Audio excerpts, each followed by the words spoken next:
जामखेड नगर परिषद निवडणुकीत मवियामध्ये बिघाडी झाली आहे। काँग्रेस भाजपची बी टीम असल्याची टीका आमदार रोहित पवार यांनी केली आहे। शरद पवारांची राष्ट्रवादी आणि ठाकरे सेनेच्या उमेदवारांची मतं खाण्यासाठी 50 लाख घेऊन उमेदवारी केल्याचा आरोपही त्यांनी केला।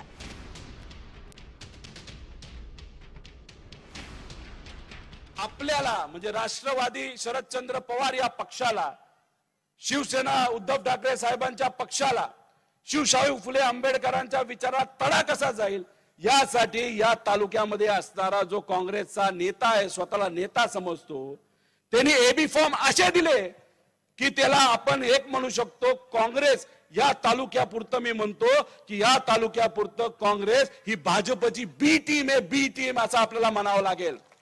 त्यांनी फक्त उमेदवार याच्यासाठी उभे केलेत की आपली मतं कुठेतरी कापली गेली पाहिजे।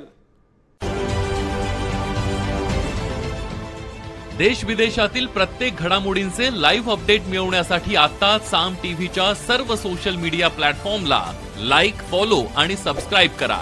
तसंच सर्व नोटिफिकेशनसाठी बेल आयकॉन प्रेस करायला विसरू नका।